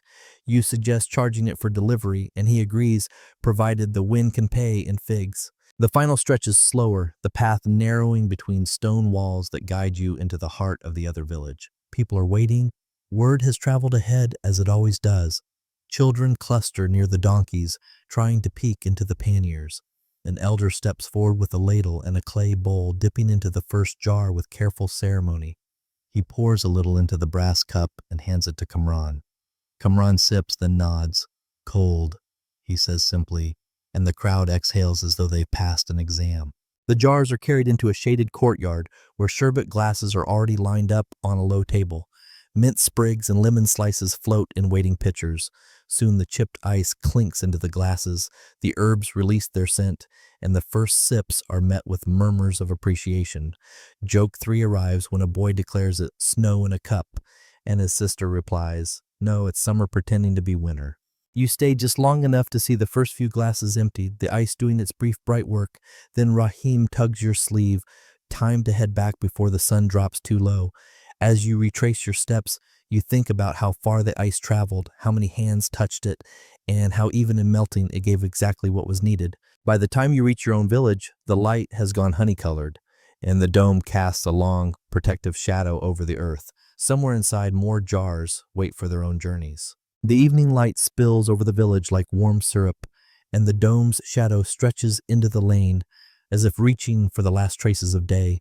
You arrive at the Yakhchal just as Rahim and 2 other men are unrolling a bundle of reed mats across the roof's base. The heat has eased, but tonight's task is part of a long-term plan, one of those quiet, preventive rituals that keeps the ice sleeping soundly through the hottest months. Rahim waves you closer. "Time to dress the dome," he says. The phrase sounds like you're preparing it for a festival, and in a way, you are. Each mat is soaked in kanat water, then lifted, dripping to the wall and tied in place with strips of goat hair rope. As the water evaporates, it will leach heat from the surface, just enough to add another layer of defense against the day's sun. Mainstream fact, this technique, evaporative shielding, was a common method across arid regions, used not only for Yakhchals but for cooling storage jars and even sleeping chambers. The materials varied, but the principle was the same. Trade a little water to protect a greater store of food, drink, or, in this case, frozen treasure. The 3 of you move in slow rhythm, Rahim on one side, you and Davood on the other, passing mats up and over like exchanging folded sails. The air fills with the grassy scent of wet reed, clean and almost river-like. From somewhere behind you, the cat appears, tail high, inspecting each mat before it's secured, as though checking for hidden mice or sloppy knots. A quirky tidbit surfaces when Davood mutters that his grandfather swore the mats should be tied in odd numbers. So the wind gets confused and passes by. He laughs at himself for repeating it, but still, he counts carefully 1, 3, 5, 7 knots. You notice Rahim doesn't correct him. Historians still argue whether such beliefs were functional superstitions, mnemonics disguised as his charms, or simply comforting habits and work that relied on patience and weather. The sun dips further, casting the dome in bronze. A group of children wander over, curiosity tugging at their sandals. One asks if they can help, and soon they're ferrying small bundles of straw to patch any gaps near the base. Rahim instructs them in a voice both gentle and exacting. Tuck it in, not too tight, not too loose. The wall should feel it, but not wear it. Joke 1 arrives when a boy insists the straw needs a lullaby. Another starts humming, and soon the base of the dome is wrapped in soft giggles and the off-key strains of a song about melons. When the last mat is tied and the straw tucked, Rahim takes you inside. The air feels different, denser somehow, like a slow exhale that has been building all day. You stand in the center, eyes adjusting to the dim, and listen. Drips, yes, but faint. The ice holds its ground. You run a hand along a block and feel the same glassy bite as before the sun's rise. Rahim nods, ledger closed for the night, the small ritual complete. Outside, the village hums with the transition to evening. Clay ovens exhaling bread scent into the lanes, the slap of dough, the clink of tea glasses. The sky's gradient turns from copper to violet, and somewhere on the far edge of the settlement, a flute begins to play, high, thin, carrying across the warm air like a thread of silver. Joke 2 comes when the cat, having supervised all day, sprawls at the dome's base as though claiming credit for its survival. You remark that it should sign the ledger. Rahim replies that his paw print would be neater than Davood's. Davood snorts without looking up from tying the last rope. Mainstream fact again. Folded into the fading light, maintenance of a Yakhchal was not a single season's labor, but an unbroken cycle. insulating in spring, harvesting in winter, rationing in summer, repairing in autumn. The structure itself might stand for centuries, but its usefulness depended entirely on daily care. As you walk away, the dome glows faintly under the first stars, its wet mats catching the light like dark petals. You glance back once more and see Rahim sitting cross-legged near the base, ledger still closed, just watching the shadows gather. Joke 3 sneaks in when you imagine him whispering bedtime stories to the ice. After all, it has to sleep soundly if tomorrow's sherbet is going to be worth bragging about. The cat blinks at you from its post and gives the smallest, slowest nod before curling into itself. Whatever happens tomorrow, heat, wind, or more caravan work, the dome is ready, and so is its keeper. You drift toward the edge of the village where the houses thin into scrub and the sky feels larger, and there, by a low fire tucked against a windbreak of stacked stones, an evening circle forms. Old hands warm themselves not because the air is cold, but because stories insist on flames, the way sherbet insists on a spoon. Someone pushes a clay cup into your hands, Connaught water with a breath of mint, and the first voice, dry as cinnamon bark, begins. The tale opens on a king who owned a ring that could summon snow. He is not named at first. Titles arrive slowly here, like caravans. In time, the ring becomes a cup, then a mirror, then a dome so wide that it covered the plain like the back of a sleeping whale. You glance toward the Yakhchal and let the image settle. A mythic ancestor of the White Dome dreamed into existence around a small village fire. Mainstream history sneaks in politely. You know that long before these lanes, the poet Ferdowsi braided kings and monsters into the Shahnameh, an epic that taught memory how to sing. Names from those lines still walk in village mouths. Jamshid with his throne and springtime gifts. Zahak with his snakes. Good kings and bad weather, and the stubborn hope that clever people can outthink both. The old man continues, and the names arrive like footsteps in the sand. Jamshid gets the first bow. In this telling, his famous cup, the one that shows the world, also teaches him where the year hides its chill. He learns to lay straw like summer's hair between slabs of river ice, to build tall rooms with mouths that breathe only at night, and to decree a festival where roses meet snow. Historians still argue whether Jamshid's Nowruz stories absorbed practical cooling lore, or, if practical lore, later borrowed his glamour to help rules stick. Either way, the pair, king and cold, fit together as snugly as felt in a pannier. Someone adds a verse about Hushang, the king who discovered fire by striking stone on stone. Only in this village version, he discovers shadow cooling too, noticing that water in north-facing jars tastes calmer. You picture him squinting like Rahim does when he listens to the straw, and you like him immediately. A king who experiments, an ancestor of every apprentice who tries, fails, and tries again without sulking. The cat pads into the circle, tail curled like a question mark, and sits on the edge of the firelight as though prepared to veto exaggerations. A woman with henna'd fingertips picks up the thread and braids in a river. Anahita, goddess of waters, who teaches her priests to guide streams under the skin of the earth so the sun can't boss them around. She taps the ground with her toe. Connaught, she says simply, and several heads bow a fraction. Mainstream fact anchors the reverence. Those underground channels, careful gradients, vent shafts and neat files, water skimming through cool darkness, stitched mountains to villages for centuries. Whether you call that a goddess's gift or an engineer's triumph depends on what your grandmother taught you not to argue about at dinner. The story loosens into winter kings who barter with mountains. One promises to trade 7 pomegranates for 7 weeks of cool nights. Another borrows a snowstorm and forgets to return it until autumn. A boy pipes up to ask if mountains send reminders. They do, an elder says, in the form of hot wind. Everyone laughs the gentle laugh of people who have negotiated late fees with weather. Joke one lands when you mutter that the mountain's accountant is a goat, and the boy solemnly agrees, naming the goat Ledger. A quirky tidbit clinks into the circle when a weaver swears her great-aunt could invite frost by setting a polished mirror at the far end of a courtyard pool on the first clear night of winter. The sky sees itself, she explains, and grows shy, which is apparently weather for temperatures drop. She grins before anyone can argue, and the old man declares the method scientifically adorable. You tuck the image beside the pomegranate peel in your pocket, a collection of small, implausible bribes for big, unruly forces. The next tale takes a colder turn without cruelty. A snow king rides a white leopard and carries a staff tipped with a feather from the Simurgh, the wise bird. He visits only villages that treat coolness with respect, leaving a single ice blossom on a doorstep as a sign they may store winter without it slipping away in a fence. You think of Rahim closing his ledger gently on festival night, of Parisa counting pulses as if speaking to heat in its own grammar, of Mehdi learning to hear straw. Respect, here, isn't a speech. It's 1,000 small motions done without hurry. Mainstream fact slides back in with a reminder from Davoud because even stories like Companions that Achaemenid kings maintained royal roads with way stations for food and water, and that somewhere along those lines, summer caravans carried snow from high places for elite tables. Not every feast glittered with ice, not every town could spare it. But some did, he says, and some learned. Historians still argue whether those deliveries were regular or rare enough to be legend in the moment. The fire pops as if offering the scholarly footnote you didn't request. The woman with hennaed hands leans forward and lowers her voice.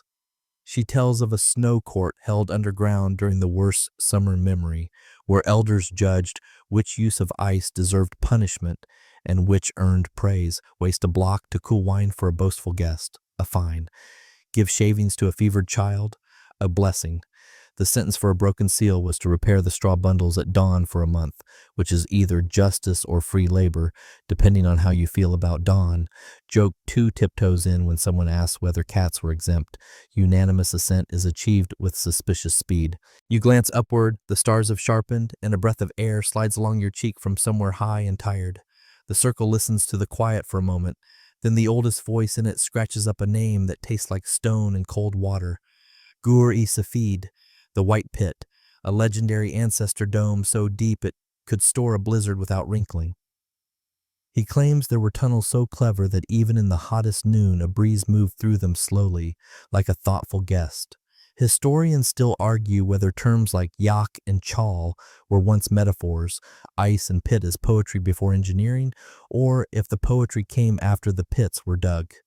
You decide the order matters less than the handshake they still exchange. When silence returns, it does not land with a thud. It settles like dust on a shelf that's already tidy. Someone passes dates and a plate of salted cucumbers, the taste of practical kindness, and a small bowl of basil seed drink that trembles like the stars it mimics. You sip and feel your ribs unclench a notch. The cat circulates, accepting a compliment from each listener with the practiced neutrality of a court official who will absolutely remember if you forget. A last tale ambles in, almost embarrassed to be late.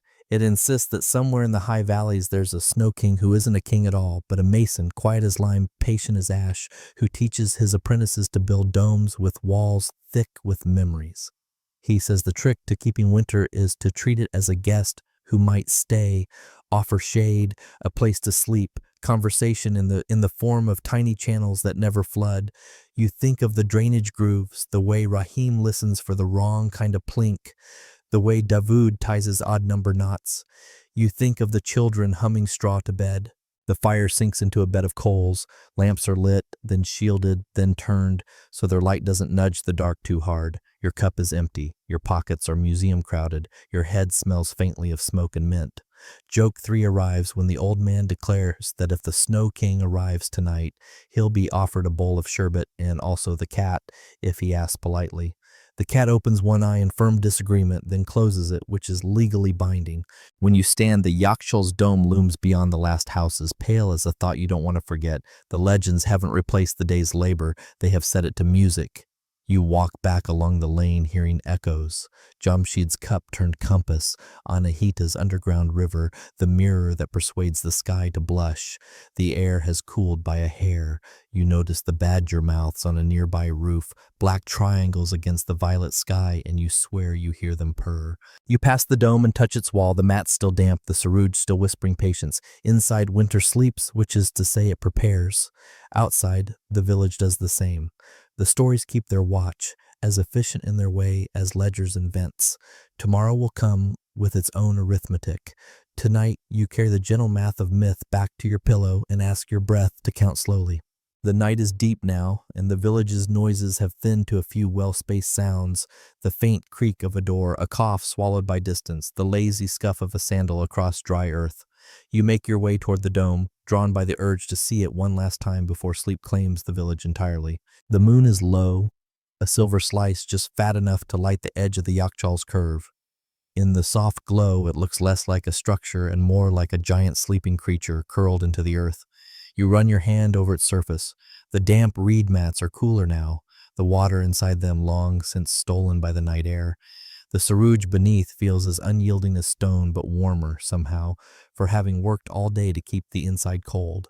Mainstream fact, sarouj, a mix of clay, sand, lime, egg whites, goat hair, and ash, was used for centuries as waterproofing in cisterns and yakhchals. Its ability to resist water and heat made it a quietly revolutionary building material in the desert.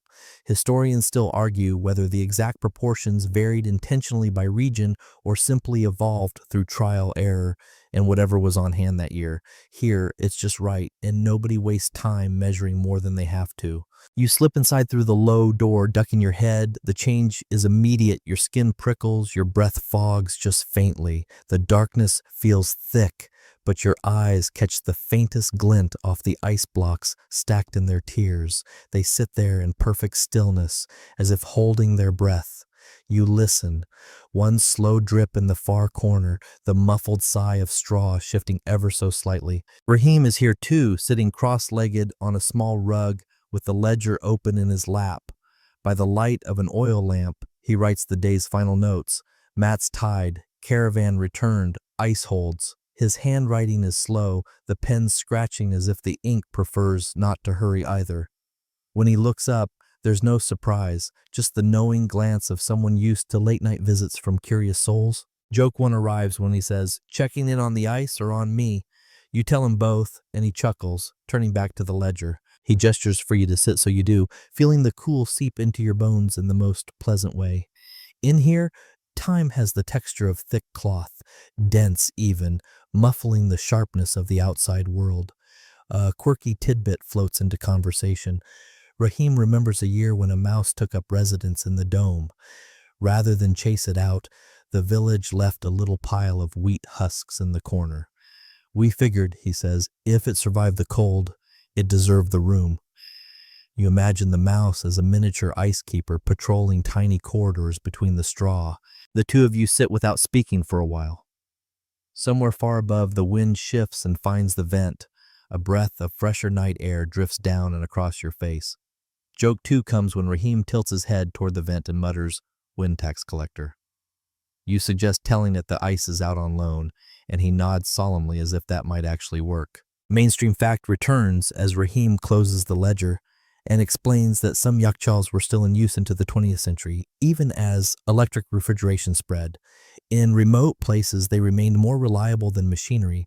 No moving parts to break, no fuel to run out of, just gravity, insulation, and human habit. Historians still argue whether the decline of Yakhchals marked a loss of cultural heritage or simply a shift in technology. Rahim shrugs. As long as someone remembers how to build one, it's not gone. Joke 3 lands when you say you'll write a letter to the Snow King asking for a grant. "Better ask the cat," Rahim replies. "It has more influence." Eventually, you stand to leave. Outside, the dome looms in the moonlight, its shadow long and soft against the ground. The cat sits on top, an unlikely guardian silhouetted against the stars. You give it a nod. It blinks slowly, the same nod it gave you once before. You walk back through sleeping lanes, past ovens gone cold, and courtyards still warm from the day's sun. Somewhere a jar cools in a shallow basin, water evaporating into the dark. The air feels lighter now, as though the whole village exhales in sync with the dome's steady breath. And tomorrow, because there's always a tomorrow here, someone will open that low door, check the ledger, listen to the straw, and trust that the cold inside is waiting. The dome rests. You rest with it. The night folds over the village like a loose blanket, the kind you pull up to your chin but never quite tuck in, leaving room for the air to wander. Above, the stars scatter themselves in patterns too patient for you to follow all at once. Somewhere, the Qanat murmurs under the earth, water sliding through stone corridors as if it has all the time in the world, which tonight it does. You imagine the ice blocks inside the Yakhchal layered with straw, each one holding its place without urgency, their surfaces softened by the smallest fraction, just enough to glisten, not enough to slip. That faint, slow drip is still there, but it doesn't feel like loss. It feels like a clock, so gentle you could fall asleep before it finishes a tick. The wind, when it comes, moves like someone drawing a finger along the rim of a glass. It slips past the dome's vent, touches your cheek, and keeps going. The cat is curled into a perfect circle on the roof, its breathing in time with yours, as if guarding the shared rhythm more than the ice itself. In the distance, a door closes with a sound like folded cloth. A night bird calls once, then decides it's not worth the effort to call again. The fire from the storytelling circle is ash now, but its memory is still warm in the air. You let your shoulders drop, your eyes grow heavy, and your thoughts drift just enough to blur. Tomorrow, the sun will rise and the dome will stand, and winter will still be sleeping under its careful blankets. For now, everything is cool, quiet, and entirely unhurried.